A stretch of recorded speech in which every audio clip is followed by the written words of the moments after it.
After 20 minutes in this Olympic quarterfinal, we are scoreless. The United States and Sweden tied at 0. Greetings from the Horseshoe in Las Vegas. I'm Ryder Bullock.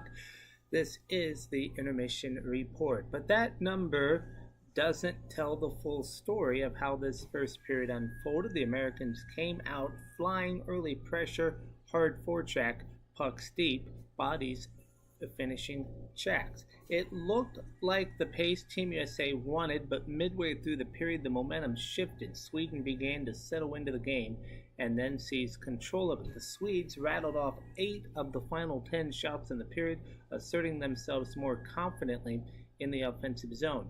Cleaner breakouts, crisper passing, more sustained possession, and the best chance of the period may have belonged to Sweden. Connor Hellebuck had to come up with a sharp denial of Lucas Raymond off the rush, a dangerous sequence that developed during a poorly timed American line change. That is the razor's edge of Olympic hockey. One missed timed change, one odd man rush, one elite finish, and suddenly you're chasing the game. Give Hellebuck credit though, he's poised, he's square to the puck. No rebound. That save keeps this game exactly where the United States wants it, at level playing field. From a tactical standpoint, here's what changed early on. The U.S. was punishing Sweden on the forecheck. Defensemen were turning. Swedish breakouts were under pressure, but as the period wore on, Sweden's blue line began skating pucks cleanly out of danger. That's where the defensive strengths are showing. They don't just clear the puck, they transition it with speed and control.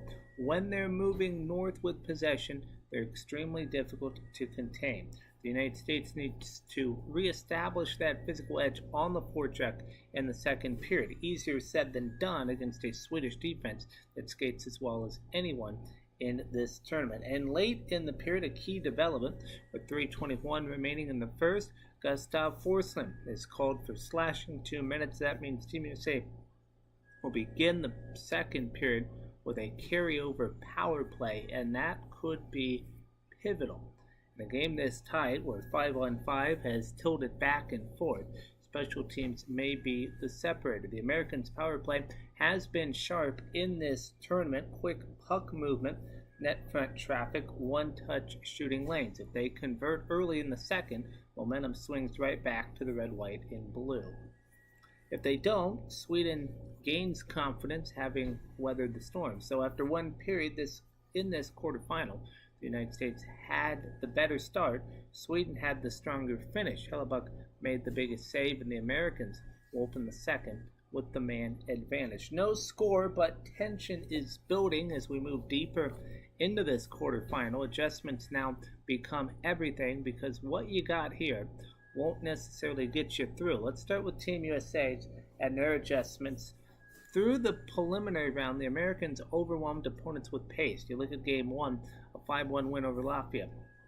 Then it was a 6-3 rally past Denmark. A 5-1 statement against Germany. They played downhill, they dictated tempo, they attacked in waves. But Sweden is not Latvia, Denmark, and or Germany. So, and Sweden certainly is not overwhelmed. So what must change? Well, first, cleaner line changes. We saw how dangerous Sweden can be off the rush when the Americans get caught mid-change. That cannot happen again. Against a team this structured, one breakdown is often the difference. Second, reestablish the forecheck, but with layers. Early in the game, the U.S. finished checks and forced turnovers. As the period wore on, Sweden's defense began skating pucks cleanly through pressure. The first forward doesn't finish the play. The second forward has to seal the wall. Third forward must stay high to prevent the counterattack. It's aggressive hockey, but smart aggression. Third, net front traffic. Jacob Marketstorm sees the puck extremely well when the sight lines are clean. The Americans must get bodies to the crease, screens, tips, and second chances. Pretty goals are rare in Olympic elimination games. Dirty ones win them. And finally, composure. This is the deepest American roster we've seen in years. Austin Matthews, finishing. Brady Tkachuk, edge and energy. Jack Eichel, play driving brilliance. Jeremy Swayman and Connor Hellebuck, steady when it matters, but depth alone doesn't win medals. composure does. No retaliation penalties, no forced cross ice passes. Trust the structure. Sweden now, they are exactly where they want to be. They want a tight, measured, controlled game, and they're getting it. Their blueprint is clear. On defense, Victor Hedman, Erik Karlsson continuing to dictate breakouts. When they retrieve pucks cleanly, Sweden transitions effortlessly. So for them, their adjustment is simple. Support lower in the zone. When the American forecheck intensifies, Swedish forwards must swing deeper to provide outlets, short passes, quick support, no extend battles along the boards. Up front, they need more middle lane drives. The U.S. defense has done a strong job keeping Swedish shooters to the outside. If Nylander, Zibanejad, and Forsberg begin attacking inside the dots, that forces the American defensemen to collapse, opening space high in the zone. And on the power play, patience. The Americans will pressure at the blue line. Sweden must make the first pass cleanly and avoid rush entries. Sweden doesn't panic, they suffocate. And right now, that patience is working. The United States is chasing its first gold medal since 1980. The miracle on ice, Lake Placid, still echoes through every American sweater. Since then, 8 silvers, 1 bronze, so close, so often. Sweden, meanwhile, knows this stage. Gold in 2006, last time the games were in Italy, also had gold in 94. They understand elimination hockey. They understand emotional control. That experience shows late in tight games. And remember, this is an IIHF tournament with a rule book now closely aligned to the National Hockey League. That means physicality is allowed, but discipline is mandatory. Special teams could swing this.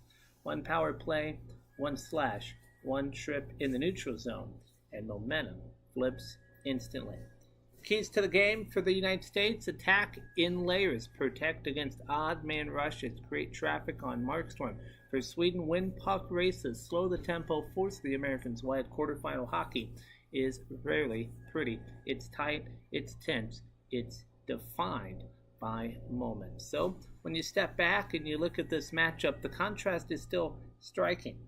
The United States wants speed, Sweden wants control. If this becomes a track meet, got to give it to the United States. If it becomes a chess match, Sweden may take this. And in games like this, it often comes down to 1 rebound left loose in the slot, 1 block shot, 1 bounce off the board. That's the difference between playing for goal and flying home. We head to the next period with a score at 0-0, and tension is rising. The United States and Sweden for the pursuit of gold